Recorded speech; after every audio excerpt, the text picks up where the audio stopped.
thank you very much for joining us for the prayer conference. Today, we will start the program. But before we do, I would like to say something. It's said and it's a fact that most people do not get wealthy once in their lifetime. Oprah is one. Bill Gates is also one. And it goes to attest to the fact that most people are into generational wealth making. That means one generation makes the wealth and transfers to the next generation, and the cycle keeps on growing and growing and growing. And how do you get to make generational wealth? It is through the acquisition of financial education, being financially literate, and also putting on a game plan to help you plan your finances very well. And I think we all here share the same view thoughts. So we are gathered here for the press conference for Center for Financial Literacy Africa. My name is Prince Nyako, and I will be your MC for this August occasion.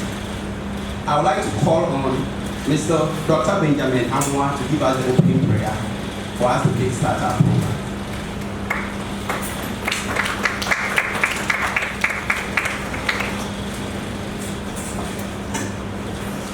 All right, if Doctor is not here, please let's take a word of prayer. Our Lord and Master Jesus, we are grateful unto you for the gift of life. Who are we that you are so mindful of? It's by your making that this day we are here. We pray soaking our meeting into the blood of Jesus. We pray that come and take preeminence over everything that you will do. We commit those who are on their way coming, our speakers, that may you speak to them. That things that they will say will go a long way in impacting our lives and that of our generation. In Jesus' name, I pray. Amen.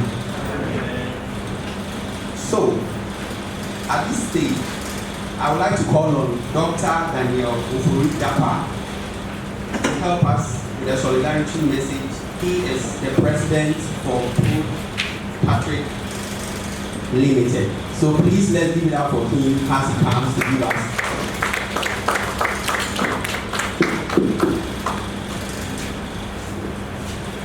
Thank you for the proposal, and I received the doctorate in Jesus' name. So my name is Daniel Ofori-Dankwa, as the MC said, and the president of ProPatrick. It's a fairly new organization. Started largely because of the COVID, but it was registered during the COVID era.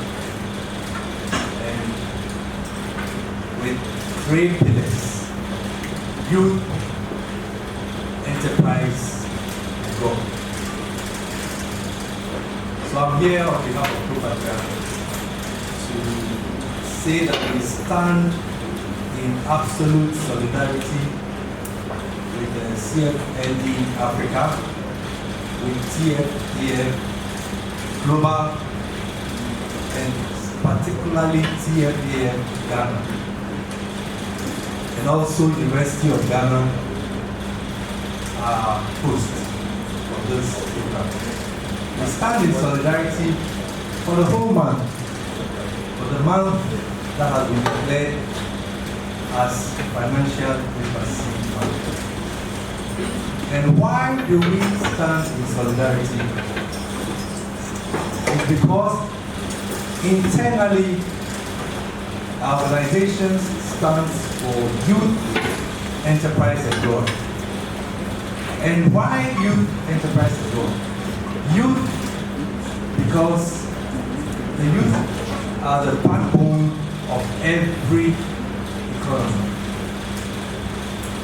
The youth are the backbone of every population in the world, and particularly Ghana. So we are very much interested in the financial improvement of the youth. Enterprise. As we all know, enterprise again is the backbone of every economy in the world. small businesses, micro businesses, and enterprise, they are the backbone. And that is why we stand for them. And then ultimately, we have God as another pillar, because we know that He's the one who gives wealth and He adds no sorrow to the world that He gives. And so, externally today, as we launch this month, the financial literacy month, we want to recognize that the whole world is going through lots of challenges. Individuals, families, homes, teams, companies, organizations, everyone is going through some financial challenge or the other. And the financial challenges of the globe at this time have been enhanced by the COVID-19 experience, and then recently by the invasion of Ukraine by Russia. And these two have so much impacted the world so quickly that now we hear parents tell children, I can't pay the fees because Russia has invaded Ukraine. And as I was coming this morning, I heard a young man tell the sweetheart that he can't give her some money because he's going to fight in Ukraine. So we recognize that these are challenging times. But the good news is that within this challenging time, there are opportunities that have come up. And there are opportunities that are still coming up. And we all know that within this COVID period, there are individuals, there are organizations, there are companies, there are teams, there are communities that have made money even within the COVID period. And there are organizations and companies and teams and individuals that are positioning to make money even within the context of the Russia-Ukraine war. So that no matter the situation, financial literacy is key. No matter the situation, financial literacy is important. And that is why, as I said, we from ProPatria, and ProPatria simply means for the homeland. Pro for Patria, the homeland, either fatherland or motherland. And that is what we stand for. And so we are hopeful that within this month, there will be a lot of engagements. All of us that are gathered here, we have to go out and see how we can push the frontiers of key issues that will impact all of us in financial literacy enhancement. Key issues as frugal living, key issues as cutting down on expenditure appropriately, key issues as multiple income streams, enhancing yourself with multiple income streams, key issues such as creativity, key issues such as teamwork, appropriate networking, and so on and so forth. These are the things that we are hoping and that we will join in this month to push. So once again, on behalf of my organization, ProPatria, we want to say that we stand in absolute solidarity with CFLE Africa, with TFAF Global, and specifically TFAF Ghana. We stand in solidarity with the improving financial awareness and financial literacy movements. And we stand in solidarity with the University of Ghana, who are also the host and spearheading this. Thank you very much.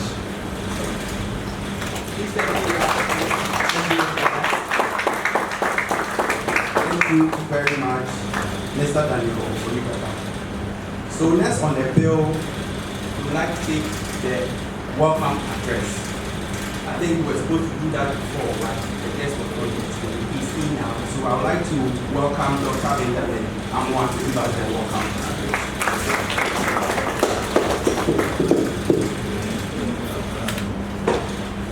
This is exactly about a year ago that we had the official launch of the International Improving Financial Awareness, Financial Literacy Movement in Ghana, and the FA Association.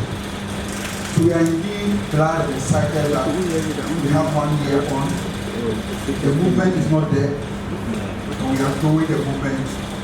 We are succeeding in bringing more individuals and organizations to join the movement, and like Mr. Brodapa said, to preach the message of financial literacy and financial awareness.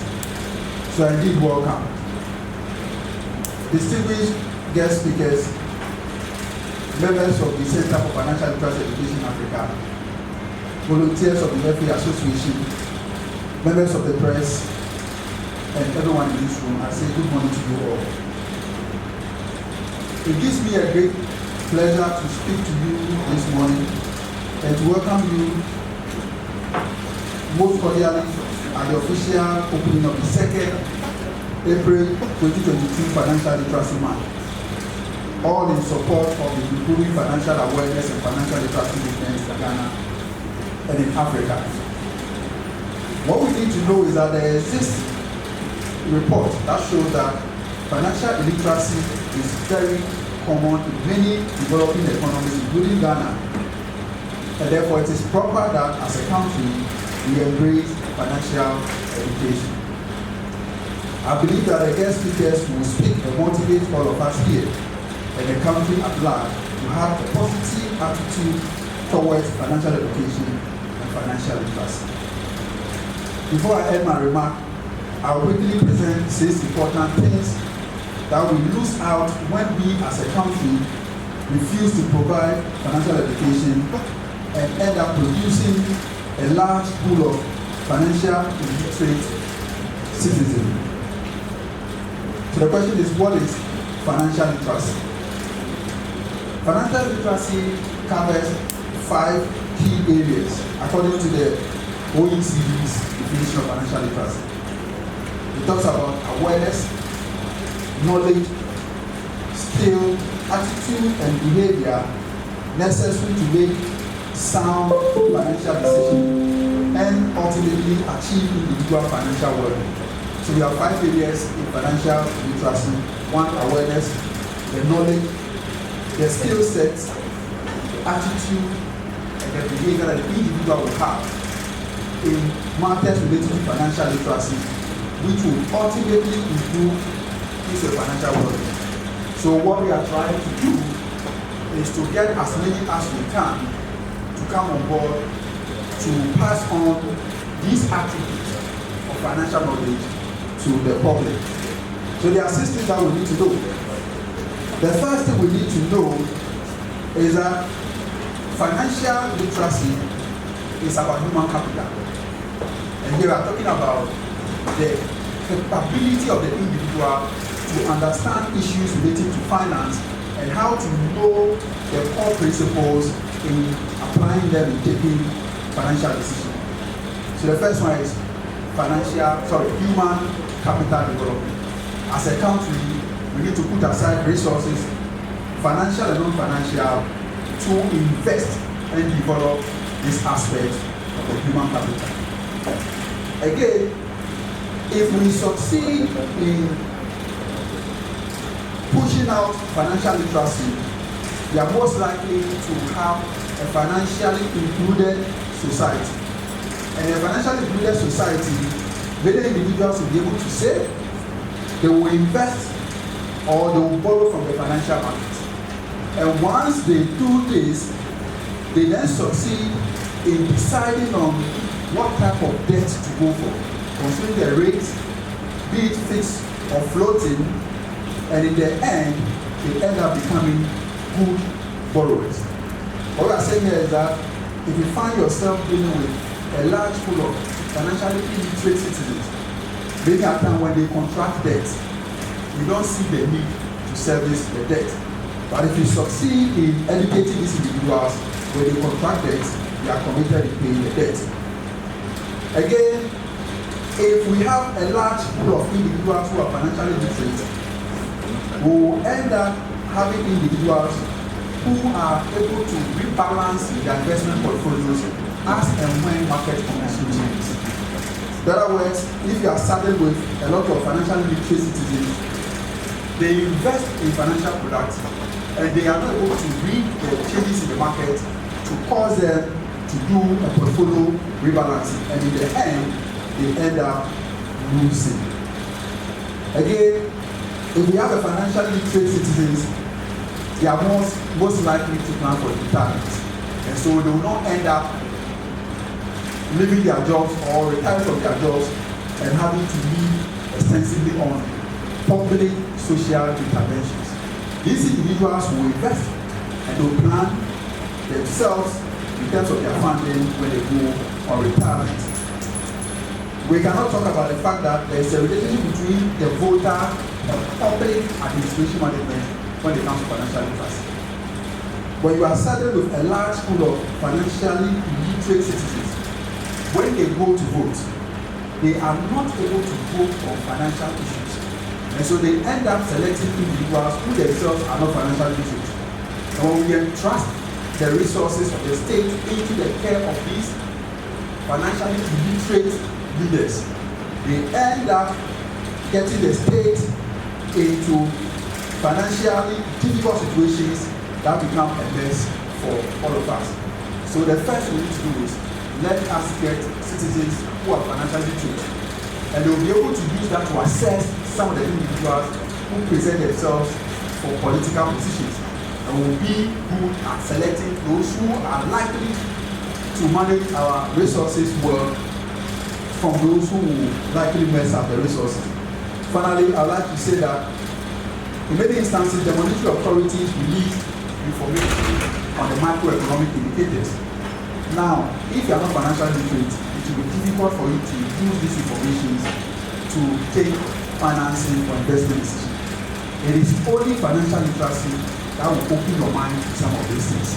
And I believe strongly that as the guest speakers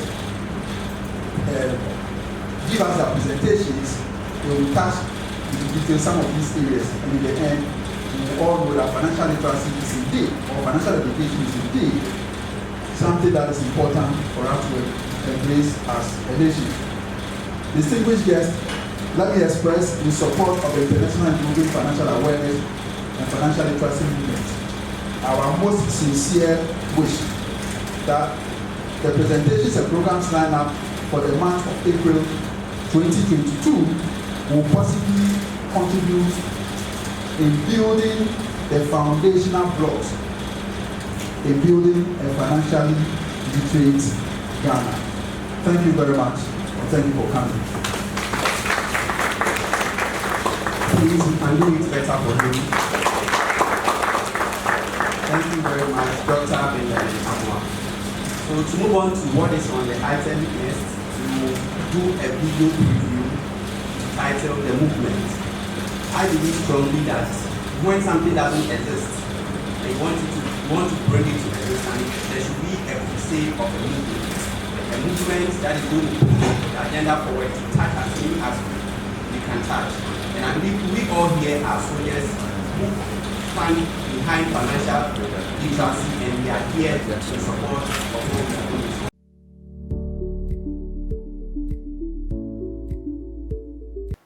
Do you know lack of financial awareness and financial literacy discourages effective planning? Hi, my name is Peter Kwejo Asari-Nyako, the Executive Director for the Center for Financial Literacy Education Africa, and the lead for the Improving Financial Awareness and Financial Literacy movement in Ghana.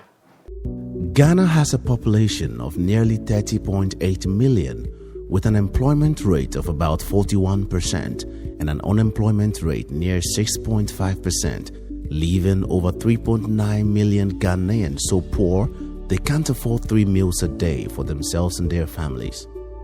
We are not taught at home nor in schools about planning for our future and why it is important to have a current financial, retirement, estate, and gift plan to protect ourselves and our families.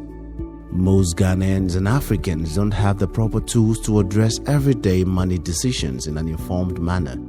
This jeopardizes their financial and physical wellness, their ability to realistically achieve and maintain their personal and family financial dreams. This also places a huge growing amount of pressure on families and friends, employers, non-profits, and the government. This is what the Improving Financial Awareness and Financial Literacy movement in Ghana seeks to address. The goal of the movement is to touch every single Ghanaian at least twice a year.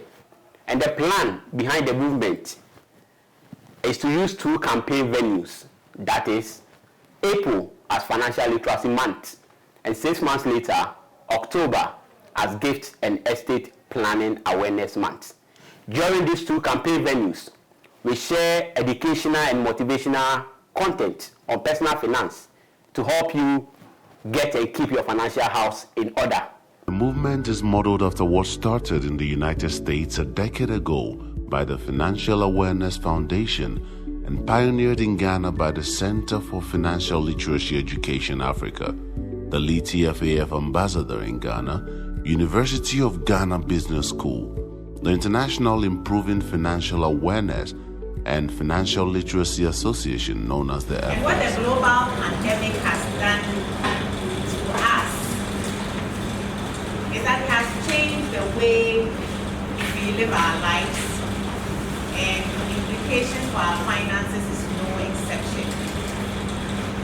Another development that you need to keep at the back of your mind as we look at the context of 2022 Financial Literacy Month is the fact that we have war, and yes, it's the year 2022.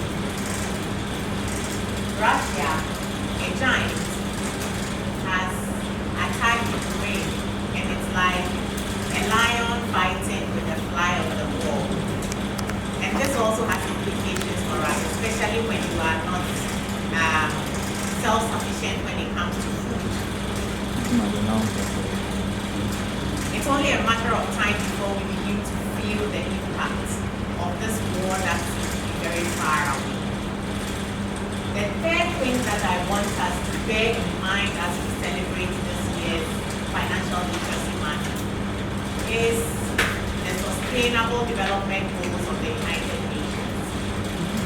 So the UN has to put together a number of goals that guide our strategic actions across the world in the hope that we'll be able to do business, including managing our finances in a sustainable way, given that we are living on a planet that is more and more endangered and resource constrained. Financial resources is not an exception. And the third thing is 5G. And when I put 5G, it's not to draw your attention to the damage that supposedly it's doing to the environment, but to focus your mind on the fact that we are living in a digital economy, and that definitely has implications for the way financial transactions are executed, and also adds another dimension to the financial literacy as we promote it in this era compared to how we promoted it not too long ago. And what does all this mean? The background that I have painted is also trying to draw attention to the restrictions that we now face in undertaking financial transactions and the kind of reports that we generated for us as we participate in the financial industry. There's an impact on cash flow,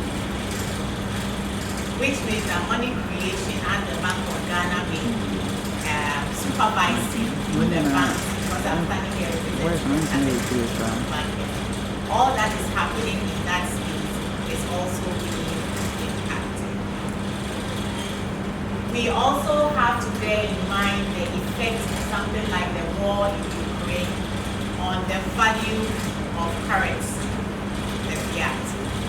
And so you see that until recently I was aware of these weapons of war, biological weapons, and chemical weapons were developed on top of the physical weapons that we had. But more recently, in the span of just 2 months or so, we have financial weapons being deployed. And the financial weapon I'm making reference to is the SWIFT, which enables international financial transfers. Somebody has sat down and had the foresight that this system which enables financial transactions will be used as a financial weapon, and therefore let me develop a backup.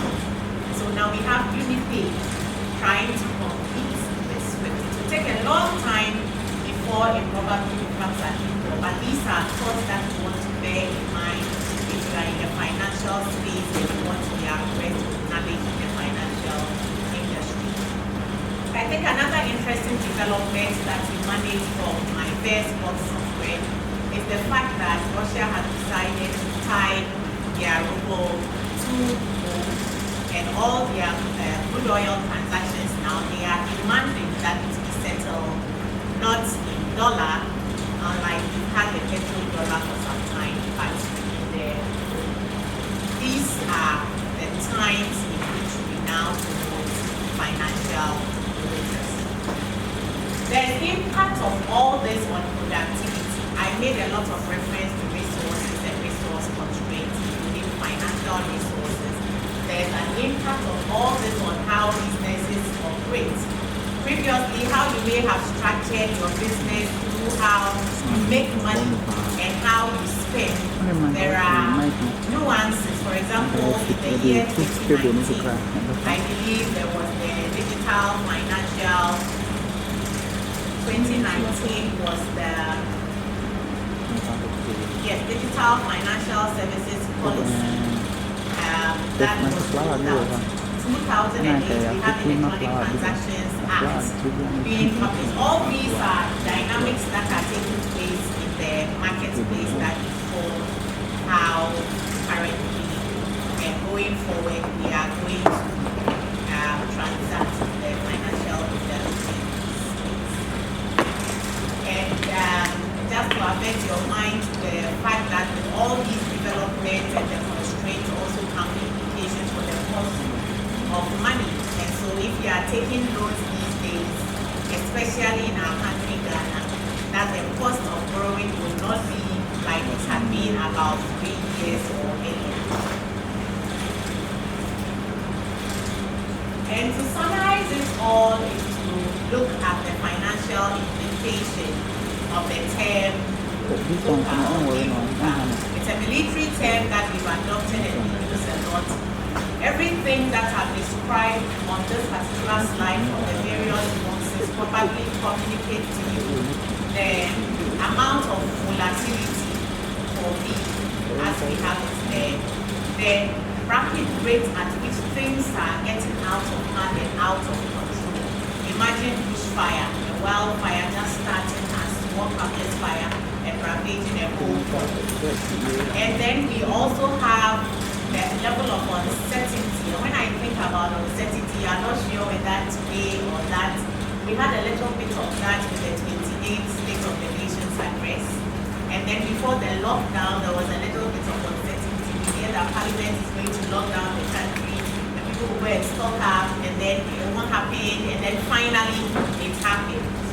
That's the environment in which we are operating, and it has implications for your business, for your decisions, for your savings, and if you're operating a business, the strategies that you decide to employ. And then we have complexity. I like to imagine complexity like when I'm feeding a child, a newborn. It's either breast milk, maternal milk, or formula. It's that simple. And when you have to feed an adult, you have the complexity coming. There may be things they like and things they don't like.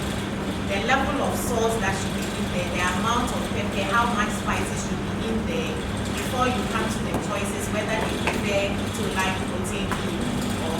So it gets complex and you have to bear in mind all these different factors before you make one decision, which is to serve a plate of food.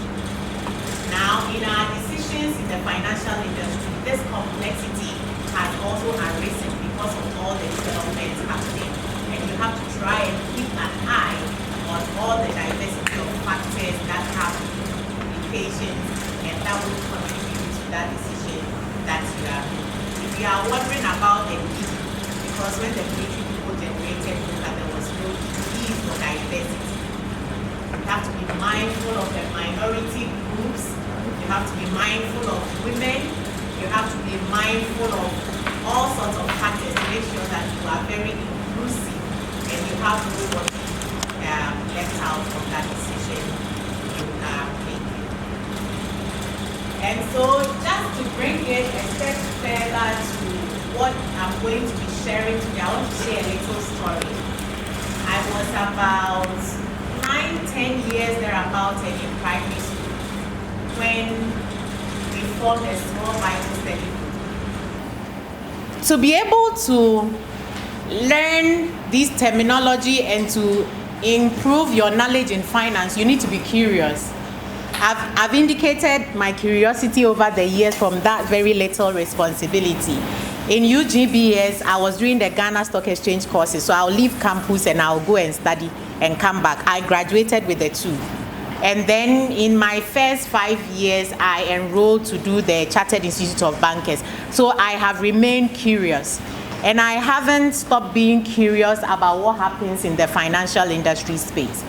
More recently, becoming a chartered member of the Chartered Institute of Securities and Investment UK. And there's another course that I have in mind later in this year. So that hunger, that curiosity is needed if you are going to improve your financial curiosity. And you may not be like me, who is a professional in the space. You may be interacting with people who are just in need of the information to take sound financial decisions. And what do you do with these people? There are programs on television, on radio that also afford you this opportunity to satisfy your curiosity. But you need to be curious first. And the other thing I wanted to touch on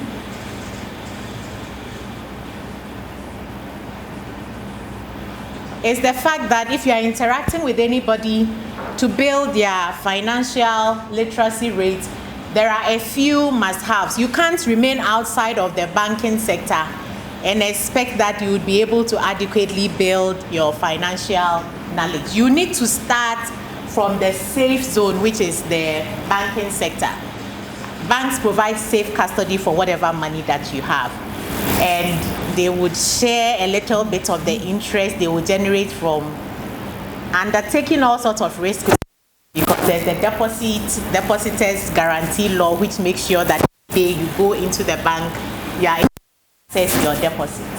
Then when you have built your confidence a little bit, I recommend that you by all means have some investment products in your portfolio. But before you can even get there, you need to have an understanding of where you are making money from, how you can expand those sources of income, and how to put them to prudent use so that you have a certain portion that you can invest or save. There are these key concepts that I like to encourage all of us and whoever I interact with to be mindful of. The time value of money, which is the fact that a Ghana cedi in your hand today is worth so much more than if you got it tomorrow. And so when someone is giving you that money today, don't say, oh, I'm in a hurry, so let me collect it tomorrow. And if you can provide a digital platform to make it possible for you to receive that money even outside of banking hours, by all. And then the concept, which leads people to the likes of Men's Gold and the Pirams and the R5. Because it can kill your curiosity, can kill your interest entirely in what we promote in the space of the financial industry. You get rewarded for the amount of risk you take. So if you hear of a very big return, you must remember that it comes with very huge risk as well. Then there's suitability, where sometimes professionals in need of targets will not really assess whether advice or recommendation being given to you commensurate with your unique circumstances. And professionals would have to always be mindful of what recommendations we give. Depending on the professional body you belong to, you are actually bound to make sure that you are sharing in accordance with the suitability of the client. I want to quickly jump to a slide that I had created on wealth creation. And on the business side, what I want to draw attention to is the fact that there are businesses that may engage professionals to help them with their financial decision, and so more likely, if it's a big firm, their decisions would be of a sound nature because they are relying on a professional who may be represented here. And if this is the case, I like to hammer the fact that you want to make sure that in your income allocation you are observing the prudence and prudential guidelines. That expenses, usually we see the cost component of whatever income you are generating being between 50 and sometimes as high as 90 depending on the industry.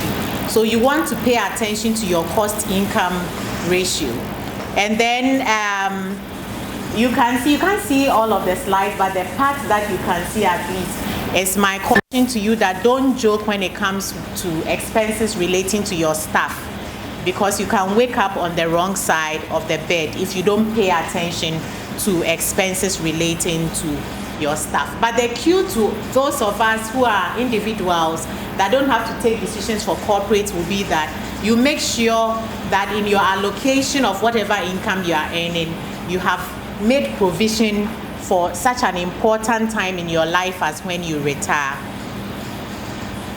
Then I also have on this slide there insurance, the fact that there are always emergencies that you cannot plan ahead of.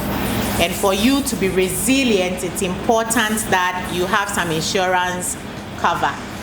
The recommendation is that we have an emergency fund, which is an investment portfolio, able to cater for your needs for a minimum of 6 months, assuming that you are not generating new inflows. And I think a lot of us, as Warren Buffett says, when the tide goes out, we see who is swimming naked. We realize that when we're not receiving inflows, some businesses were cash strapped, some individuals already went into distress. And so if you want to be financially resilient, which is something that we should aim at with our financial literacy promotion, that we get people to be able to bounce back when there are shocks like what I described in the context slide, then you need to have that emergency fund set aside, in addition to insurance covers for your home against fire and flood and the like. There's also regulatory fees that you don't want to joke with, because again, that could find you behind bars with ease. I had a like slide for individual homes, where it's important for us to assess our various sources of income. And here I just want to touch on the fact that we often overlook the role that gifts plays when we do our financial planning and analysis. And so as we go out there, people generally know that I got money from here and I spent it like this. But pay attention that if you are not taking cognizance of gifts, freebies that you enjoy, the day those freebies are out, your financial situation is going to be significantly impacted. So this is a tip for your pocket. And I also like to talk about health. When we talk about financial literacy, I know you are itching to get me off here, but I'll soon be off here, okay? Financial literacy, we often don't talk about the fact that you can have money and you can have time. This is not the same as the concept of time value of money, no. I'm talking about the fact that if you are alive and you have time on your hands, you can always convert that time into money by doing something. And oftentimes you cannot have both. There are trade-offs that you need to make. And so this is another tip that I would like us to promote during this Financial Literacy Month. And the way health comes in is that if you make choices today that are health conscious, it comes back to save your pocket, especially during the retirement phase. And I also know that there are very popular allocations when it comes to budgeting, where we, for example, have a popular 50-30-20, which says that 50% of your income should be dedicated to your non-discretionary spending, food, clothing, and things that you need to survive. 30% to the discretionary, the ones where you have a choice, entertainment, dining in a restaurant, outside, etc. And then we have only 20% that is going towards savings and investment and your retirement. And here I like to ask the question, if during your lifetime you are spending as much as 80%, when you are active and you are able to do pakpakpa and all that and get some extra income, will you truly be able to survive on 20% you are setting aside during your retirement? This is a question that I would like us to carry out during this financial literacy month, so that people are mindful. Probably you want to set more aside now than you are doing, than a 20% rule, even though you are free to choose. And I have a slide here that's not showing too well on your screen. And it's saying that depending on what financial goals you've set for yourself, in the bid to make financially sound choices, in your everyday decisions and actions, make sure that you are projecting that impact onto the bigger goals that you have set for yourself. So for example, you want to save more, you probably want to contemplate between whether you are going to choose free senior high or some private paid secondary school for your children. When it comes to something like renting or building, and whether it's at East Legon or Adenta Legon, all these dynamics have to be considered because they will have implications for the financial goal that you've made. And even the number of children that you choose to give birth to are important if you want to make the best out of your finances, as we talk about financial literacy. And depending on the choices that you make, and whether it's 20% that you have left or more, that is the amount that you are going to save. I hope to land in 5 minutes. That's the amount that you are going to save or invest. And take note, I said savings gives you custody, safe custody for your money. Sometimes I think that we should be paying the banks for keeping safe custody of our money for us. And so they are generous when they give us those 2% and 5%. But you really want to see your money grow, then you should look in the space of investment. Now, how does this to wealth creation? Your cake and have it. And so when you've decided to not eat all your cake, but you've reserved some to freeze for some time in the future, then you can give it to the bank, or you can give it to the investment banks to grow it for you. At any point in time, we have what we call the deficit units and the surplus units. Those that have not eaten all their cake and they have something left will be the surplus, and their funds go to support those who have projects that they need money to finance, the deficit units.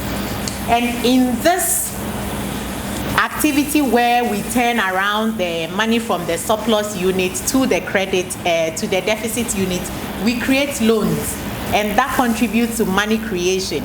On average, you have just about 4% of money supply represented in notes and coins. So when we talk about money, so sometimes there's no money in the system, you don't have liquidity, and people are not able to undertake actions that they want to undertake. And depending on whether people are being rewarded very generously for not holding liquidity on them or not, they may be incentivized to. And so the choices that people make may be short term, maybe medium term, or maybe long term. And as you accumulate them, the longer that you withhold, you deny yourself access to liquidity, the more reward that you get, I guess, because of the time value of money and then risk and uncertainty. The money so generated goes to finance all sorts of activities, and these activities tend to also be taxed. And the tax funds contribute to the revenue envelope at the national level, which will undertake projects, drive policies, programs, and projects that will help us to enjoy the quality of life that will make us be happy to belong to a particular country or not. And government is then tasked with the responsibility to make sure that they are allocating these resources very efficiently. This is the slide that I really wanted to draw attention to as I bring my presentation to a close. And I want to quote Charles Spurgeon here. He says, "Economy is half the battle in life, but it is not so hard to earn money as to spend it well." This is where the focus is. This is why we need financial literacy. If you don't have the knowledge, if you are not armed with the ins and the outs, the hows, what is prudent, what will result, and you are moving in ignorance, you probably will undertake some decisions that are not in your own interest, because they are not sound financial decisions. And that doesn't just come by common sense or doesn't come with birth and age. And so as to whether the economy at that level there is growth, it will show in the quality of life of the people. I mentioned that the states would have to take decisions around what is being produced, how resources are being allocated, what technologies are being applied, and all that. And the evidence of what happens to tell us that economically we are developing or not will include what you see on the screen. We'll have inflation rates that we like, exchange rates that we like, interest rates that we like. Additionally, we'll have a certain level of security. If you see how Ukraine was attacked, it tells you that there's a certain level of national security they lacked because of the quality of their sovereignty as a state. Our taxpayers' money is supposed to go towards all that. And then jobs, diversity of jobs, the numbers available, period is an average of 5 years before you can get a job when you graduate. There's growth in business and ability of production, whether we are using our own crude oil, our gold right here, or whether we have to just ship it out. These are indicators of how you are developing economically. There's a very interesting statistic for those here who love statistics. And the statistics is developed by the UNDP, United Nations Development.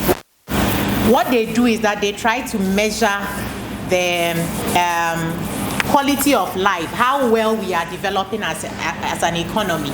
And the metric allows you to compare across different countries, and that is the Human Development Index.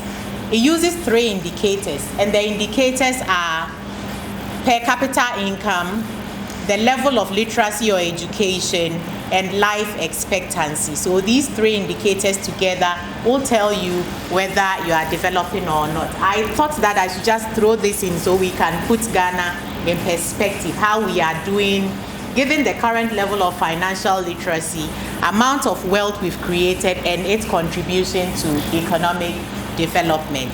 In the year 2005, Ghana's Human Development Index was at 0.5. It was at 0.5.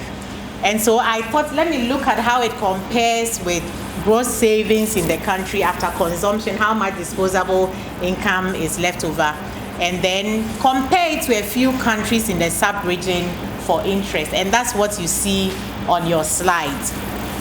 Ghana is at the top there. Our savings rate is at 15.8%, and our HDI has improved all the way from 0.5 to 0.611 since 2005. And so we are making some progress, albeit very slow. And our per capita income, the latest statistic is what is there, 1,941. So you can just compare through, and I thought, let me just check the advanced countries to see what story this paints. And you can see the story there. Nigeria, by the way, has a good savings rate. but the level of literacy and then the life expectancy makes them end up with an HDI that ranks lower than what we have. But I'm sure we all know Luxembourg. So I thought, let me check what is going on there and look at the savings rate. If we are going to develop to the standards that we see out there, you can see their HDI is almost hitting 1. Look at how much they are saving. It's more than half. And so their per capita income is also significant, and the quality of life, the level of economic development in that country is high.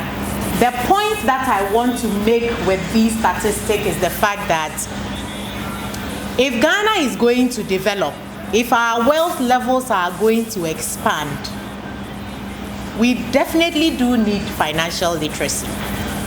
Because it is when we are financially literate, we understand money very well, and we know how to manage it and deal with it.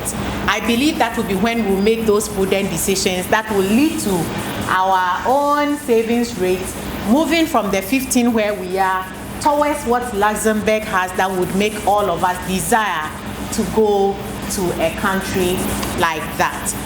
And the quote that I want to share at the end of my presentation is the fact that finance is not merely about making money. It's not about just having plenty money in your bank account. It's about achieving our deep goals and protecting the fruits of our labor. It's about stewardship, which I mentioned at the beginning. And it's therefore about achieving the good of the wider society, which is why I think financial literacy should have been run side by side with general literacy level. And for us to be able to achieve this, we need all hands on deck to push financial literacy, like I indicated. The media are here, I believe, and they are going to carry the story out there. Institutions, professionals, students, all of us have to do our bit in sharing whatever little that we have. When I shared the flyer for this program, I checked with an institution, what are you doing in the month of April to mark the Financial Literacy Month? I have some platform that I spearheaded April in, addressing a group of leaders on financial literacy. So let's all do our bit. Your sister, your brother, the person next door to you. And I want to recognize the Center for Financial Literacy Africa and all its partners for putting this platform together. Kudos.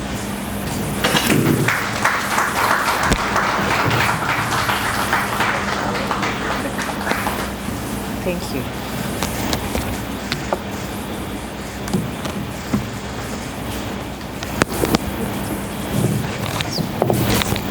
This one. Please, let's give it up for Madam Doris. She has done extensively well with all that she has thrown light on. I mean, it's quite amazing, and I was putting out a lot of things in my notebook. I was very happy when she spoke about insurance, because I am into insurance. I'm a chartered insurer. So when she said, I said, hey, I'm there. Yes. So right from here, all your insurance needs, I'm here for you, right? All right, so we would like to acknowledge our strategic partners who have supported this campaign, and we would like to say thank you to Deloitte, KPMG, Prudential Life, Access Pension, and Crescendo Consult Limited. As we go on, we'll be acknowledging the rest of our partners. To help us with the next speech, and to my guest speakers, please, Peter didn't communicate to you well. Everybody is allotted 15 minutes for the sake of times, because I know definitely we are all busy people and we want to be on time with everything that we do. So, the next speaker is in the name of Madam Ramat Ibella Ellis, and I'll say something a little about her before she takes the stage. So, Ramat is an executive banking, business and finance coach with years of experience ranging from banking and finance on entrepreneurship. And this morning, she will be speaking on financial planning, a must-do element in our society. Please, let's give it up.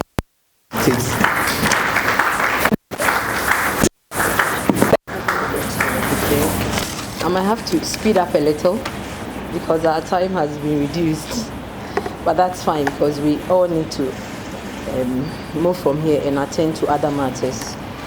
So Peter knows me well. If you know me, you know that anything about finance is key to me. Sure. So I think that the center is doing a great job, and financial literacy is something that we all have to put our hands together to promote. Okay, so I'm happy about it.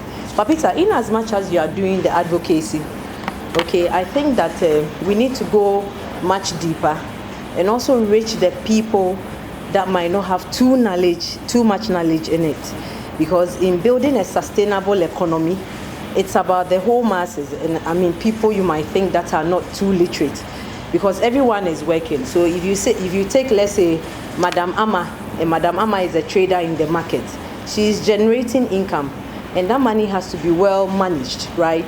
So we need to also put up basic terms to make some of these people understand. So you can tell Madam Amma, you are making income, but I don't think that probably keeping it in the house. Sorry. So you are making income, but I don't think that you can keep all that money in the house. The part that makes it, risky is that when you wake up, you can see the money and the likelihood of you spending all that money. So I think that if we go down to the basic, it helps. Okay, so please, I'll be speaking on financial planning, a must-discussed element in our society. And we need to plan our finances. I believe that that is what will make us and not make us. Because as we sit here today, almost every one of us is making an income. But how do we manage that income or plan that income so we are able to live a comfortable life and build a comfortable life as well? I must say that I also like the vision of the center, which says we are building an Africa in which all people are financially aware. And that is what we need to do. Let me quickly go to what we have to look at. That is the financial planning. So one may ask, what is financial planning? It's basically a guide in planning one's life from now through the future. So a financial plan is having a guide in planning your life from now till the future. So if you are a student, you need to ask yourself, in 5 years, where do you see yourself? And how are your finances or how are you going to generate finances? So in building a financial plan, you need to look at generating income, because you are going to plan on the income, what you are earning. Then second, you need to control that income, that is managing it. So you don't make the income and spend all at a go. Then the third is making investment. Okay, so when you make the income, you watch your finances after putting it in or investing it or creating the expenditures that you need, your food, rent, and the rest. The rest, what are you going to do about it? You need to invest it. Okay, so let's see how you create that financial plan. I said it's a guide. So in simple ways. One, you need to know your goals in life. That is short-term, medium, and long-term. So for instance, you are a student now. You are in school. Maybe you'll be done with school 4 or 5 years' time. So your short-term goal is that, or maybe probably you are in year 3. So your short-term goal is, I'm in year 3. In 3 years, I need to be done. So when you are out of school 3 years, what is next for you? Are you getting a job? So that is where the plan starts. When you get a job, you are getting an income. What are you going to do? So are you going to work like 5 years and you will still be walking to work? I'm not saying that you automatically have to buy a car, but that is where financial planning comes in place. So if you plan well, then it means that you are building your life and you are growing. So one, you need to know your goals in life. You generate assets and liabilities you have. You work out your current financial position or net worth. So what I'm saying is that, so when you know your goal and you are done, probably you are working, you know your assets and liabilities. It's basically your assets could be your income. Then whether there are any loans, expenses, you take it out, and that is what you own. So maybe I just started work, I don't have any liability anywhere, I earn 1,000. So your income now is 1,000. You've planned, so you are done with school now, you've earned the income. So after everything, I am left with 1,000. What do I do with the 1,000? So that is what I'm talking about. So you work out your current financial position, that is the net worth. 4, you create your plan. So you generate a roadmap for achieving your plan. How do you create that plan?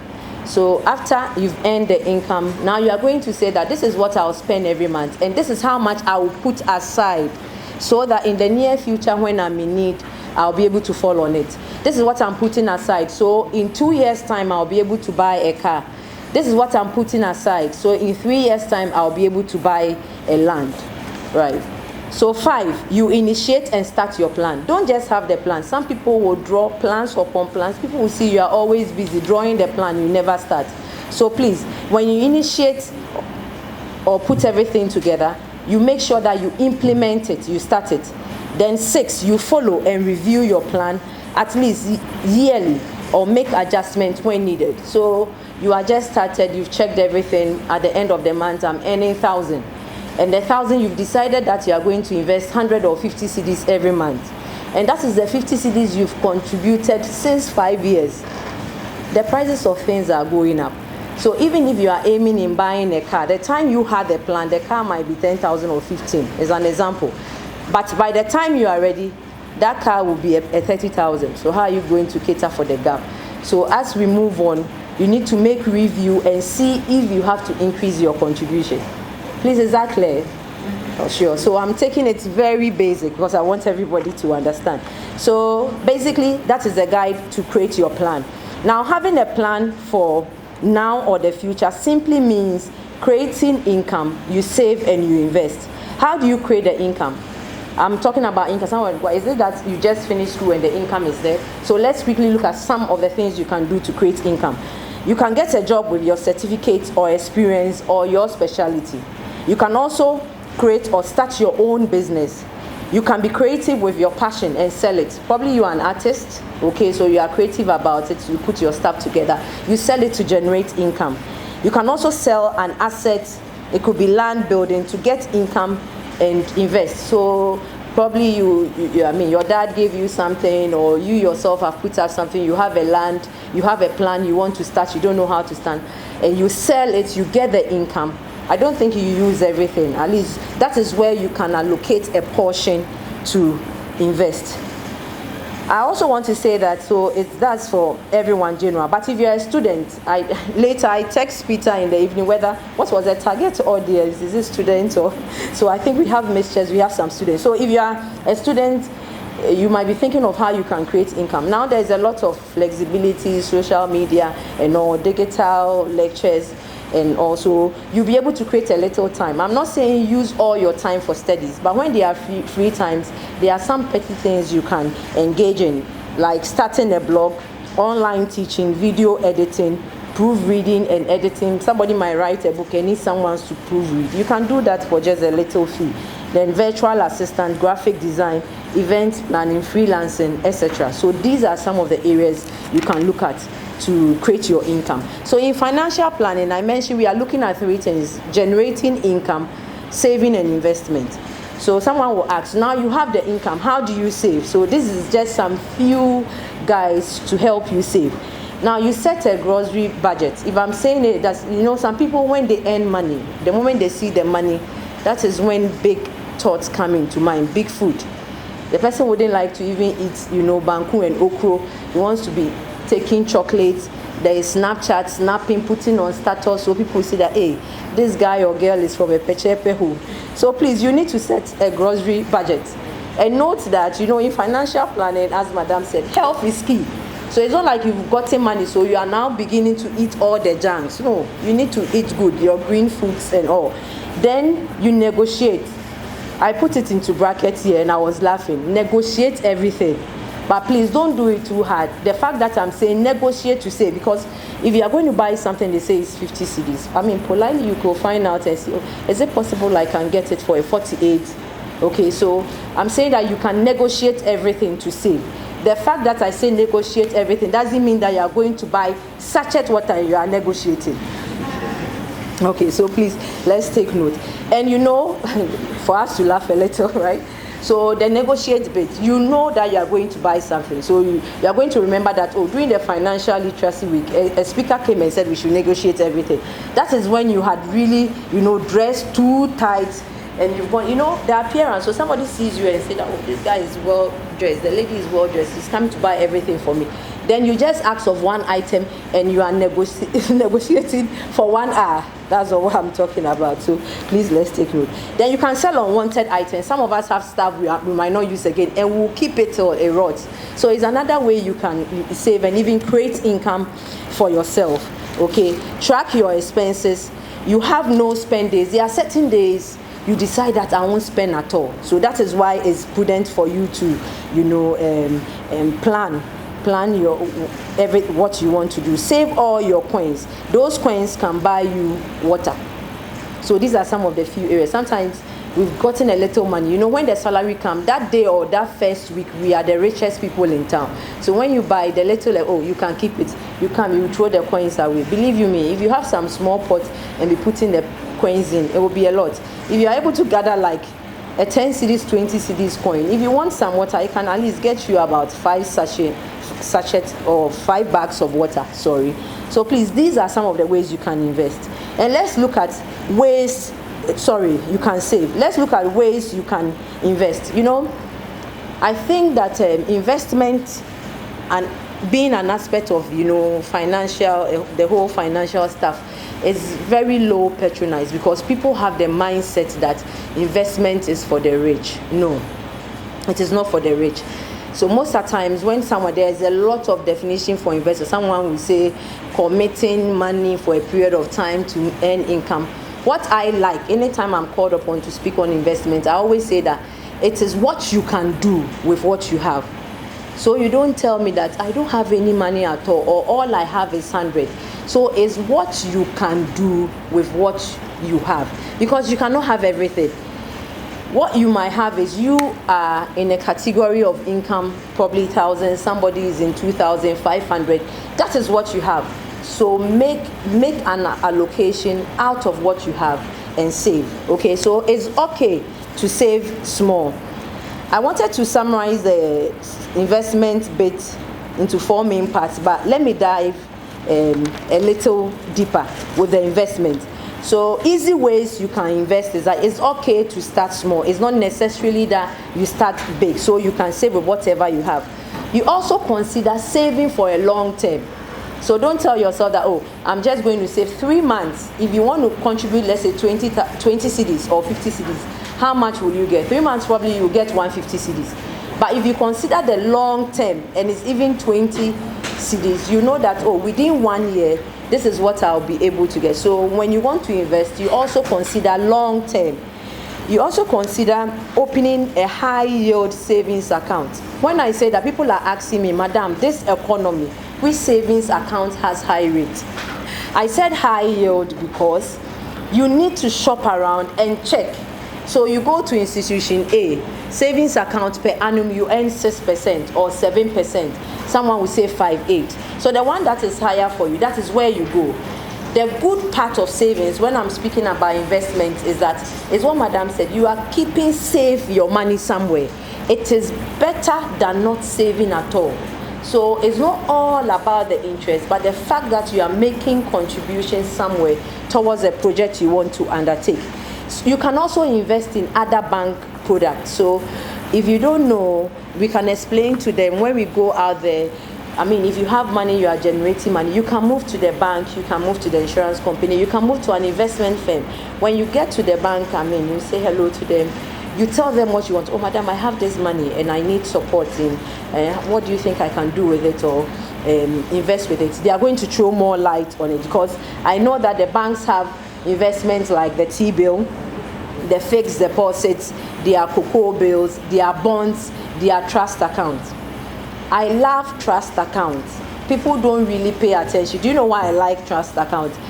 Trust account solves all my problems when I'm speaking about financial management or investment and sustainable development. So today, maybe in 2 years, or if we are ready, those of us working, very soon you'll be having kids or you have kids. How many of us have opened accounts for our children? we've not done that. We need to consider. Do you know why? In 20 years when your child is done, your child has come into the world and it is starting from zero. So we have moved back. 20 years forward is like 20 years back. So let's say you have a child today, you open a trust account for the child and decide that, okay, you are going to contribute 100 cedis every month into the account. A year is 1,002 times 18 is roughly about 20 or 21,000. So by that time, you can comfortably say, hello, Amma, you are done with school today. I know you are looking for a job. Probably a job has not come. For the interim, I mean, you've learned something. You can start from somewhere. This is what I'm leaving you with. So that is why we all have to support the advocacy for financial literacy. Because most of the time, we are looking up to the government, and yes, it's available. But as individuals, what plans are we having down for our own children? Because we are working now, you know, we are making the money. All we are thinking about is spending, driving, everything. And 20 years time, our kids are found wanting. Because probably by then you might be old. So please, let's consider the trust account as well. When you have money, you can also start a business. When you put money into a business, it's appropriate that you manage it well so that you can generate income. When you make profit, you put it back into the business so it grows. When you make money out of the business, you can save, you can invest, you can buy a land, you can also buy a property. One good stuff is, you know, when people are doing business in Ghana, we don't save, you don't pay yourself. You need to, because you are working for the business or you are representing your business. What happens in a month? Even if you wouldn't use it, it is prudent that you set money aside that, oh, this is what I've done, my effort in bringing up the business. This is my reward at the end of the month. Look, when you are doing a business and you build up savings, even if you won't pay yourself, allocate an amount somewhere. Because whether you like it or not, when you are to go for a facility from a bank, you will need security. And that is where we are found wanting. Now, when we manage our funds properly, before you get there, it's expected that if you run your business for 5 years, at least you should be able to buy a land somewhere. Maybe you've gradually developed the land. So when the question of security comes, you can put it in there. Even if you've not developed the land and you've built a little money somewhere, you can say that, oh, this is what I want. Probably I just need 10,000 to turn around. I've been able to build about 20,000. Can you just fall on my funds and use it as a security so you give me the money? You pay back, the money is still for you. So please, these are some of the areas you need to look at. Investment is not for the rich or knowledgeable. This myth is not true. So as you plan to invest, you also have to plan to increase your contribution, as I said. So if you are doing 20, it should increase to 50 appropriately. You take time, but if you need to increase it, you increase it. You should also think about compounding when you are investing. Someone might have 30,000 today, and we invest for over 5 years, and it's still at 30,000. Because what most of us do is that we invest the money, the interest comes, then we withdraw.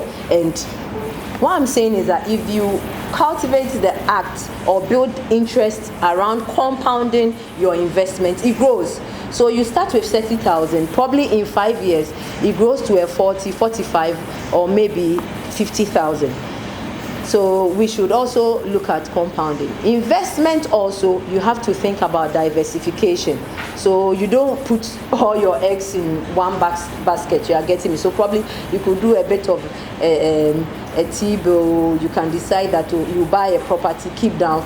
Now areas are developing. There are so many places when you go now, then the prices they mentioned is far different from what they are mentioning now. So you could have you are now starting. Why do you struggle to say, oh, I want to have a land here? You can have a land from somewhere. It could be 5,000, 4,000. Believe you me, in the next 5 years, that land will not go for that price again. So when we are investing, we think about, diversifying our portfolio.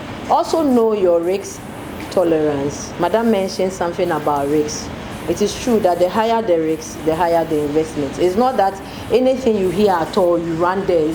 No, you see, the discipline alone and mindset to put something down, to manage your finances, to have a plan for your finances is enough. It's not a matter of I've started now and in 1 year I'm expecting that that 10,000 I've invested should grow into 50. Then I'm sure you are going to mess up, because you end up putting your money somewhere you will not be able to get it back. You also have to make sure that wherever you are investing your money, it has the requisite licensing. Not that I have heard that these people are paying so much, so I have run there. Thankfully, some of us who are educated, you can just go to the net and find out from the internet, you know, whether so and so company is licensing. Definitely, Google will bring some things up. You can also go to BOG website. You can also make calls to such institutions, the regulatory body, to find out. I'm so happy that nowadays we see messages coming around that BOG will say, I've seen this so and so group, and they don't have any licensing. If you deal with them, you deal with them at your own risk. So know where you are putting your money. Another aspect I say, normally I look at both sides. I look at the educated, I look at the uneducated. I ask myself, how would the uneducated go and Google and know? So that is why institutions are campaigning for excellent customer service delivery. So I always say the uneducated will hear it by word of mouth or referral. Because if you go somewhere and you are not treating, they don't treat you well, people will hear. If they are doing well to, people will hear. So maybe somebody will say, oh, if you go to so and so bank, so and so insurance company, so and so investment firm, they do so well. So when you do so well, people market you out there. So you put your bits and pieces together and make sure you go there yourself to also verify. If you don't know, you ask. It's time. Okay, so I think that through the presentation, the importance and benefits of financial planning has come out, so I won't read it. So all I want to say is that building basic knowledge of money matters is key and important for growing our economy. When people manage and invest their money well, the economy grows. It also minimizes poverty, and there is sustainable development. Don't spend another year doing the same thing. Let's all drive the advocacy of financial literacy. Thank you very much. Let's give it up. Let's give it up. Let's give it up. Thank you very much for the wonderful presentation. And I believe when she was giving her presentation, she was more about investment. Please, she's the branch manager for NIB Tema branch. So if you hear her talking about investment, right from here at the network session, try and get in touch with her with all your investment needs. Please do well and see her. Since she's passionate about financial education, I believe she'll give you the best of education. Right, so our next speaker is somebody I've been wanting to hear for some time now. From the last time I read about something that he wrote in the papers. Right, so he said that we should all be concerned about the rise in inflation. We should all be concerned about the rise in inflation. And he's in the person of Mr. John Ewuah. Mr. John Ewuah is the CEO of Ghana Association of Bankers. He is an experienced and a top-notch banking executive. And this morning, he will be speaking to us on the topic, financial literacy and its relevance to the banking sector. Please, let's welcome Mr. John Ewuah.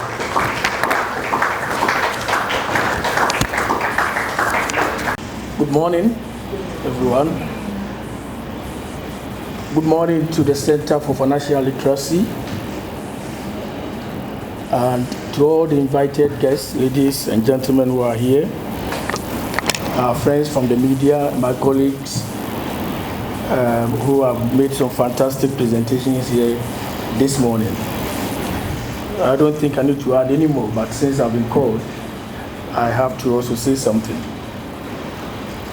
It's a privilege for me and an honor. Last year I was here and I did a presentation. I'm not sure it was in this same room, but it was in this premises. And it was a very good program. And since then, we've done some follow-ups. And I commend the work that Peter, you are doing. It's not easy, rallying support for something that I would say is still evolving. Financial literacy has been with us for a long time, but it's an evolving phenomenon, our concept, even in the developed world. I must say that the timing for this campaign could not have been any better, because we all need some training in finances in one way or the other, and particularly for a country like Ghana, the importance of financial literacy cannot be overemphasized. Every economy thrives on the effectiveness of its financial system.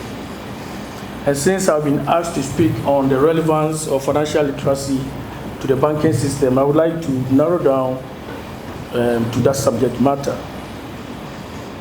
The need for the adaptation and implementation of a well-rehearsed financial system has become an important prerequisite for countries at all levels of global economic development, including the advanced world, emerging economies, and countries such as Ghana.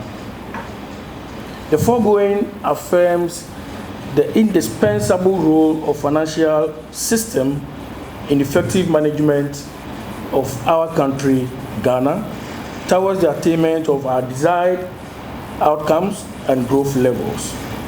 Financial system characterized by efficiency and effectiveness facilitates exchange of funds among participants, such as lenders, like my lady friend here, and borrowers, like all of us, and investors, like you, who are listening to us, in the global financial markets. The financial sector is a subsector of the services sector in Ghana when we are doing a GDP aggregation. Bank of Ghana defines the financial sector to include activities pertaining to the insurance, pensions, securities, and banking. But you would agree that the dominant sector within that major sector of the service sector is the banking sector, which currently has 23 universal banks, and we have 4 international banks with rep offices in Ghana. We have the Citibank NA Ghana. We have Exim Bank of Korea, who have an office in Ghana here, and our own Ghana International Bank, who also have a rep office in Ghana. We've seen financial literacy campaigns in the past before. In 2015, there was a nationwide financial literacy awareness campaign which was launched by the Ministry of Finance. The overarching idea was to increase the sensitization efforts of government towards successful implementation of Ghana's comprehensive financial literacy strategy, or financial inclusion, as they call it now. As part of measures to ensure consolidation of existing financial policy priorities and improvements on outreach of financial services to various parts of the country, the financial literacy campaign was extended around 2015 for a period of 6 months. 2 projects were developed from that campaign: the financial literacy sensitization and the financial literacy trainer program.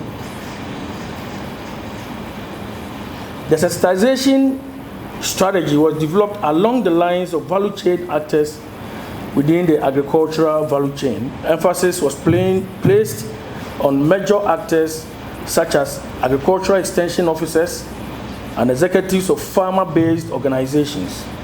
These executives were expected to reach out to farmer-based organizations across the country. Essential messages on financial literacy were aired on radio, television stations, on the internet, using different languages such as English, Gandangbe, Ewe, Dabani, and the like. Although banking practices have constituted an integral part of economic stewardship of the country since our independence, and banks have evolved and developed products and services to suit contemporary needs of our consumers, the level of patronage of banking services by eligible population remains relatively very, very low. Statistics released by Acuant during November 2020 revealed that nearly 58% of the Ghanaian adult population is financially literate and have access to financial services such as savings, investment, insurance, amongst others. This remains a significant improvement over the estimated 20% adult population with financial literacy during 2009. So between 2009 and 2020, we've seen some marked improvement. That is why this campaign needs sustenance, and what we are doing here really fits into the trajectory of moving financial literacy from where we see it now into the future. Generally, few people have found to be prepared as decision-making related to their finances becomes more complex and require technical understanding, analysis, and explanation. Evidence suggests many contemporary consumers have limited understanding of how finance works. This underscores why many struggles with savings and investments, as we've heard from our previous speakers. To this end, initiatives of the banks to intensify financial literacy would prove economically and financially useful to all stakeholders, especially the banks themselves. Effective implementation of the financial literacy programs would allow banks to assess capabilities of existing and prospective clients by measuring their knowledge on inflation, interest rates, bond prices, diversification, compounding, amongst all these other fanciful financial jargons that our bankers threw at us. A recent study by the Financial Industry Regulatory Authority, FINRA, in the United States revealed widespread financial illiteracy, as only 1/3 of sampled respondents were able to answer 4 or more questions out of the 5 questions that were posed correctly.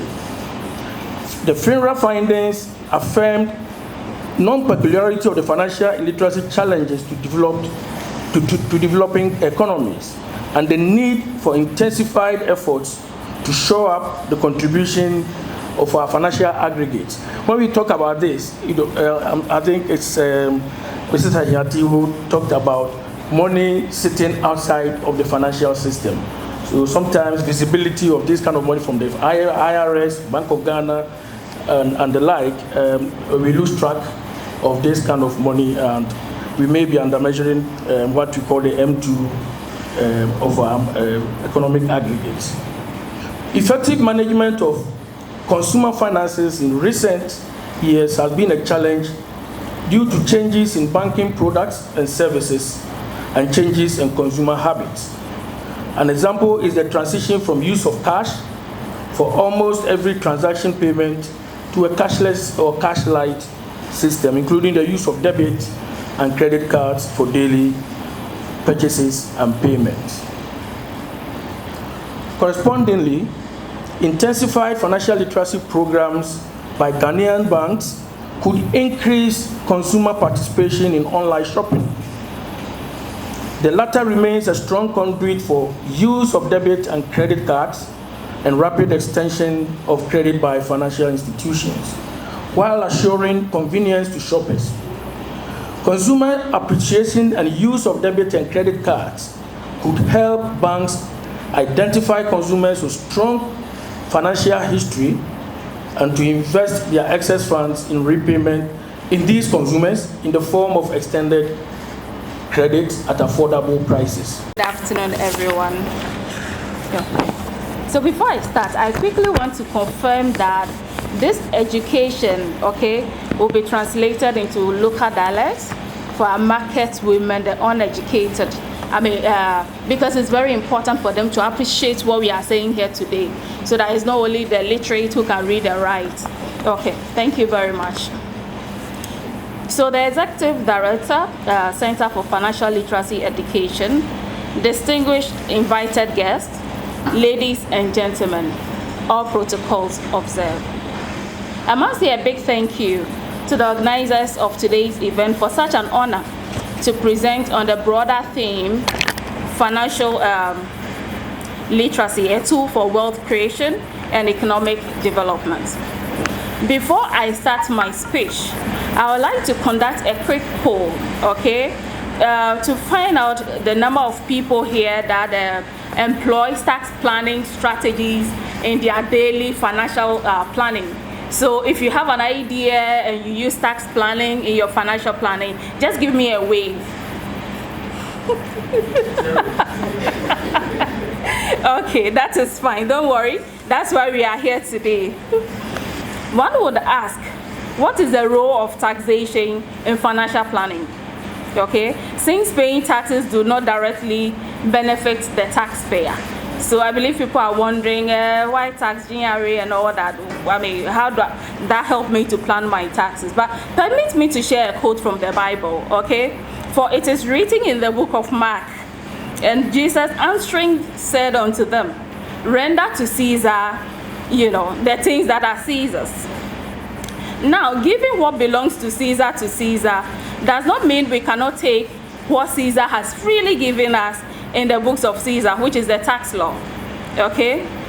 So the tax law has included a lot of reliefs, tax holidays, and other benefits freely available to everyone to employ in planning our finances. Financial awareness is beneficial when it comes to tax planning, and also tax planning is very necessary for one to be able to plan their finances. A financially savvy individual is required to comprehend the intricacies of tax planning. Tax planning becomes simple for an informed individual. With financial knowledge, one learns how to take advantage of the numerous allowed exemptions, such as refunds, exclusions, personal reliefs, and so on, provided for in the tax law in order to minimize their tax exposures. Tax planning, let me explain, is basically analyzing one's own financial status from a tax viewpoint and preparing in such a manner that their tax effects are reduced or minimized. Of course, we don't want to overpay tax, do we? Especially those of us working in this group, we don't want to overpay tax. Okay. When one engages in tax planning, the following benefits may accrue to such a person, either being an individual or a body corporate. And the first one will be that accurate calculation of your taxes, will prevent you overpaying taxes. Okay, as an individual or a company, if you wrongly calculate your taxes for the month or for the year, and you pay to GRA, it's difficult to get money back from government, and that will be money that you would have lost. So accurate calculation is very important and key. Again, your tax knowledge will help you to avoid the payment of penalty and interest, okay? Because if you're able to calculate your tax correctly, you are able to pay the right amount and you are not being charged penalty for under declaring or not paying at all. And that's a lot of money. For instance, if you are looking at personal taxes, it's about 125% of central bank, rate. And it's a lot of money we pay as a result of non-compliance. Sometimes you talk to people and they want to avoid, they don't want to hear anything to do with tax. But when you don't comply, you are happy to pay the penalty, which is a lot. So why don't we avoid paying the penalty, comply, and then we don't pay the penalty? Again, it saves us from litigation. You hear companies go to court because they've been wrongfully assessed or they under-declare, and we know how costly litigation is. Even the time, I think Madam Doris talked about time and something else. The time you spend going to court and all that, you could use it to do something meaningful. So it saves us the time as well, and then the litigation is prevented. And again, it helps us contribute to economic growth and development. All of us here, we want good roads, we want hospitals and all that. But if we don't pay the right taxes, how is government able to do all this? So it's also a benefit to us. And then money saved rightly from not paying penalty for not overpaying could be invested smartly. And prudent investment, I believe, will earn prudent return, which will go a long way to help you. Ladies and gentlemen, The Ghana tax law provides various tax incentive, release, and exemption packages, among others, for everyone, everyone that wants to take advantage. The laws are available to everyone to read and take advantage of all the incentives we are talking about here. Most often, many professionals who work in other areas other than finance finds it difficult to comprehend accounting processes, including taxation, which impacts their ability to employ tax knowledge in planning their own finances. We may have a lot of professionals well trained, but they lack the knowledge to plan their finances from a tax point of view, from tax perspective, and that is what we are discussing here. I'm happy to join you. Deloitte is on board, and our team are happy to educate Ghanaians on tax planning from tax perspective.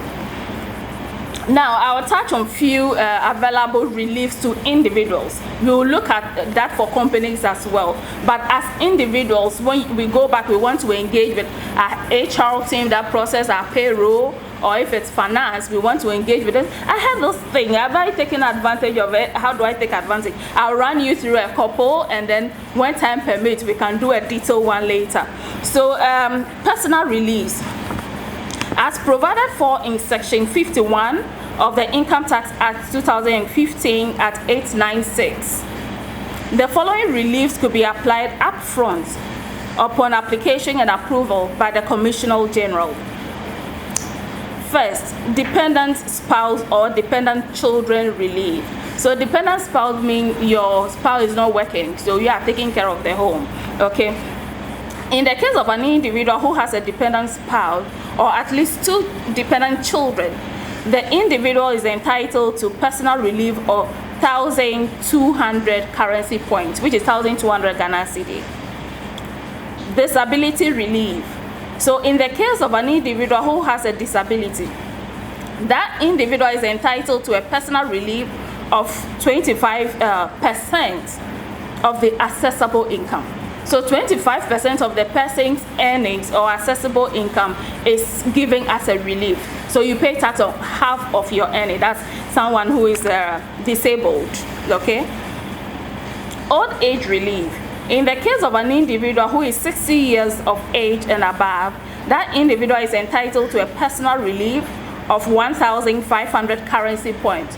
So individuals who are 60 years and above, who are on pension, okay, and still engaged in productive activities, you have to pay tax. But we are saying there's some level of relief available to such individuals. So you have to be aware, you have to know this is available in order to take advantage of it.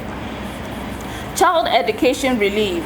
In the case of an individual who is sponsoring the education of the child or ward in a recognized registered educational institution in the country, that individual is entitled to a personal relief of 600 currency points per child, up to a maximum of 3 children. Age dependence relief. So in the case of an individual who has a dependent relative other than a child or spouse who is 60 years of age or more, that individual is entitled to a personal relief of 1,000 Ghana cedi or 1,000 currency points per year, okay? But that individual may claim the relief in respect of just 2 dependents. So like your mother and your father that are not working, that you are taking care of, you have this relief. So by the time you put all this together, you realize it's not that much, but it will reduce your taxes for the year or for the month, Now there's something interesting here as well. Cost of training relief. So professionals that may spend their money in training themselves or all that, there's a relief available for you. In the case of an individual who has undergone training to undertake the professional, technical or vocational skill or knowledge of that individual, that person is entitled to a personal relief of 2,000 currency points. Mortgage interest. This is another interesting one. An individual may deduct mortgage interest in respect of one residential property during the course of that person's lifetime. So what he's saying is that assuming you went for mortgage, for a house, and you are paying interest in this day where the cedi has depreciated and the interest is so high, that interest could be a relief. It will be deducted from your chargeable income before tax is calculated, which means you pay a reduced tax as compared to not taking advantage of all those benefits and reliefs available in the tax law. Again, the tax law has also provided tax incentives available for businesses. Okay? This information is important for persons who wish to go into business. Once awareness of available incentives for businesses could guide the type of business venture they would want to undertake. Okay? Then we have tax holidays. Tax holidays are granted from the time operation commences for companies in the following sector. So agricultural enterprises, agro-processing, waste management companies, rural banks pay a corporate tax of 1% as against the regular corporate tax of 25%. Okay? For a period of 5 to 10 years. So for a period of 5 to 10 years, your tax rate will just be 1%. And you have to be aware that this, holiday exists. Otherwise, any, GRA person could walk in there, use 25% to calculate your taxes. And if you're ignorant, you go ahead and make that payment. But we are saying the individuals charged with responsibility as our finance managers should be aware of these reliefs and benefits to businesses. So the low cost, housing will have to be certified by Ministry of Housing. Okay, so that you have to take a step to get that certification, and then you pay tax of just 1% as against the usual tax rate of 25%. Then we have something called free zone enclaves. Okay, so free zone enterprises are exempted from corporate tax for the first 10 years. So if you register as a free zone enterprise, you will not pay tax for 10 years. And I believe this knowledge is important for individuals that want to undertake a business venture, to be guided. Where do I invest? What do I go into? Which area, which sector? And so tax knowledge becomes very important in deciding on what you would want to do. Export of non-traditional products. A reduced corporate tax rate of 8% is available for businesses engaged in non-traditional. This product includes horticultural products and raw agricultural products grown in Ghana other than cocoa beans, wood products other than lumber and logs, handicrafts and locally manufactured goods. Another interesting point, young entrepreneur incentive. I believe we may have heard this, was it last year or 2 years, budget statements.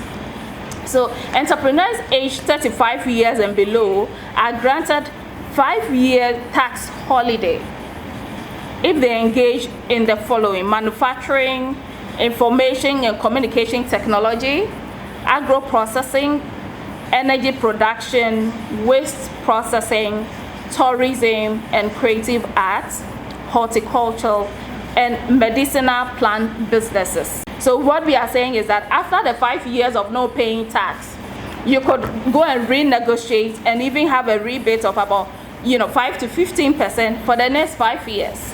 So by the end of the 10th year, your company will be able to stand on its foot to start paying corporate tax at 25%. But this is good knowledge for us to know, so that you don't go and pay tax when you are not supposed to be paying tax. Then there's an element of employment of fresh graduates. Businesses that employ fresh graduates receive additional tax deduction for employing new graduates as part of their workforce, which ranges from 10 to 50% of the salaries or wages of such employees. The benefit from this is a reduction in the effective tax paid by such businesses. Then we have what we call location-based incentives. Ladies and gentlemen, the Act provides tax incentives for specified companies engaged in specific business activities under the tax law, A reduced corporate tax rates are provided for manufacturing companies based on the location of the company. A reduced rate of 18.5 as against the 25% for manufacturing businesses located in regional capitals other than Accra and Tema. So if you want to locate your business to benefit from this, there should be somewhere else outside Accra and Tema. In the case of manufacturing businesses located elsewhere in Ghana, other than regional capitals, a reduced corporate income tax rate of 12.5% is applicable. I can go on and on, but to end my speech, I must say financial knowledge is critical for individuals and companies to minimize their tax exposure. Okay, and save income for prudent investment, because you need to save it first before you can invest. And if you are paying it, we are not saying don't pay your taxes, but you should pay the right taxes so that you don't overpay. And as we pay our taxes, we contribute to nation development, and then the economy is stabilized, isn't it? So I will encourage all of us to participate in this initiative and educate someone. Just when you go back to your homes or the marketplace or your offices, talk to someone, talk to 2 or 3 people, find out what tax planning, initiatives they are engaged in, and you can educate someone. Okay, I must commend the Center for Financial Literacy Education Africa for such a great initiative. Okay, to create awareness on the need for financial education in Ghana. Thank you very much. Thank you very much, Madam Gloria. So today when I go to the office, I'm going to ask my people about the professional relief. I'm a professional, so I want to go and find out whether they can help me get that relief so that some money will come into my pocket, right? Oh, awesome. So I'll call you right after the program. All right, so to have our last speaker, he is in the name of Mr. Eric Afram, a representative from Ghana Enterprises Agency, speaking on behalf of the CEO, Madam Kusi Nyanki. He is going to speak on financial literacy, a tool for wealth creation and economic development, and he is allotted 15 minutes to do that. Please let's give it up as he comes on stage.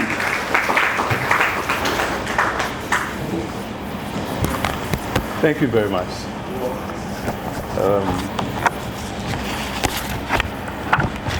But Kosi herself would have liked to be here, but as you know, she's one of the, in fact, currently the busiest CEOs in Ghana at the moment.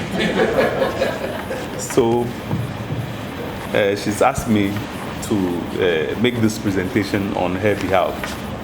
So invited guests, media, ladies and gentlemen, all protocol observed.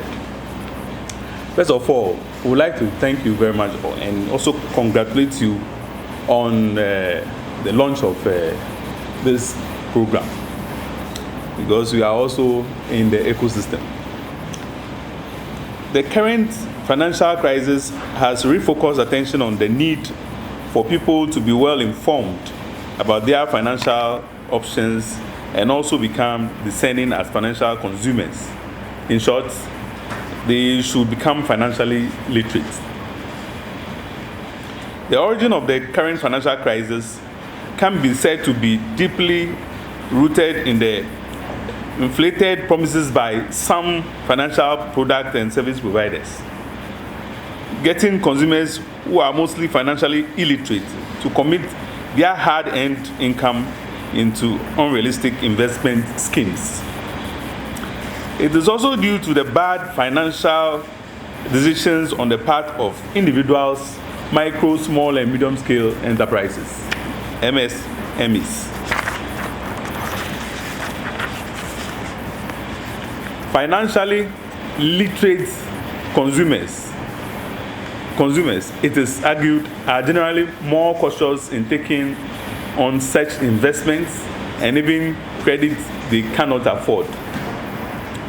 These skills are important for consumers in developed country financial markets and are just as valuable for the poor.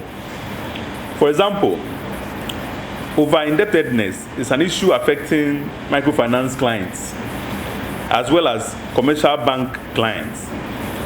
Many developing countries have also experienced asset price bubbles or pyramid schemes or Ponzi schemes, which can lure customers into making unwise investments.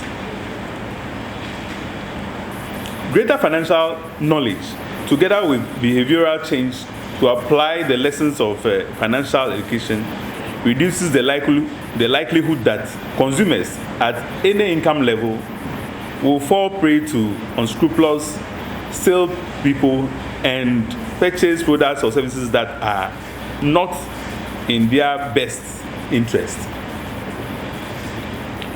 Financially literate consumers are more likely to save their money, compare financial products and services, and discuss money matters with their family or experts. The current crisis has also highlighted vulnerabilities created by financial innovation and the increasing complexity of financial markets. Loan products become too complex for consumers to easily understand, and disclosure was inadequate to clarify the risks, and the entry of new providers and more complex financial products and services, and the inclusion of new consumers to financial markets, together with a likely international capital flows, increase the importance of financial literacy for every Ghanaian. Financial literacy is a popular topic in both developed and developing economies. As recent difficulties in advanced credit markets have shown, consumers everywhere will benefit from having greater financial knowledge. But what is financial literacy? Does it relate to knowing certain concepts such as difference, or is it measured by behavior such as establishing and following a family budget or paying bills and loans on time? For people at the bottom of the economic pyramid in Ghana, is financial literacy a relevant concern? The answer to all these questions is yes. Financial literacy is a broad concept that includes both information and behavior of financial products and concepts and their ability and confidence in to appreciate financial risks and opportunities. I believe there will be a lot of healthy and good living. And of course, it will also increase the tax revenue of the government. April is Financial Literacy Month, and this is pioneered by the Center for Financial Literacy Education Africa, the University of Ghana Business School, and the Improving Financial Awareness and Financial Literacy Association, known as the FA Association. Within the month, we have listed activities that we will be embarking. And among these activities, we are having a social media campaign. So we have daily financial quotes of the day. We have articles that we'll be sharing with websites to publish it. We'll be going to media houses to have the media campaign to educate people on the importance of financial literacy. Today we are having a press conference here in Accra. On the 11th of April, we have another press conference in Takoradi, and on the 21st of April, we are going to Sunyani Kadri University College to have another press conference. The FA Association at the University of Ghana has a list of activities that they will be doing. They will be having stakeholder engagement, where they will engage key financial and economic institutions on financial literacy matters. We are having retirement and pensions seminar with Aziz Pension. We are having personal financial management seminar with KPMG Ghana. We are having insurance and risk management seminar with Prudential Life Insurance Ghana. We are having tax planning seminar with Deloitte Ghana and other virtual seminars. We are partnering Ghana Think Foundation to run a series of Connect meetups, both physical and virtual. On the 29th of April, we will be going to Medina Market to engage the market women. Last year, we went to Medina Market and we had a lot of revelation. After engaging the market women, we realized these are people who have been left behind when it comes to financial education. So this month, we are going back to them to engage them on their financial planning matters and help them better develop a plan for their future. We are also sharing personal finance knowledge, free publications, articles, and quotes. So we call on all strategic partners, the media, to help us share this important message with Ghana. Our mission, what we are passionate about, is to touch every single Ghanaian at least twice a year. We believe sharing the essential principles to personal finance knowledge will change our world and will help us build a better society. Financial literacy is an important element. I got myself involved in advocating for financial literacy due to a story of my granddad. I've been sharing this everywhere I go. He made all the money, but because he did not build a strong financial foundation, after retirement, he went through a lot of challenges. And we don't want to see that happening to people. So we want to create this awareness. Palace Global, George Business, Capital Consulting, and then the Business School of University of Ghana. We acknowledge all media houses supporting improving financial awareness and financial literacy. We say God bless you all. We continue to keep you posted in April, and we look forward to doing this with you throughout the month. Thank you all. So please can we be on our feet as we take closing prayers? Please let's pray. We are grateful unto you for how far you brought us. We thank you for starting with us and ending with us. We pray that as we have commissioned this month as a financial literacy month, we pray that every activity that we outline that we want to do, may you grant us the strength and the energy to go about it. We pray that may you bless our partners, that anytime they will be called upon, they will come and share with us a body of knowledge. And we pray that as we go back to our various destination, may you let your protection be upon our lives. And at the end, everything will give glory to you. This and many other blessings we ask through our Lord Master Jesus. Thank you.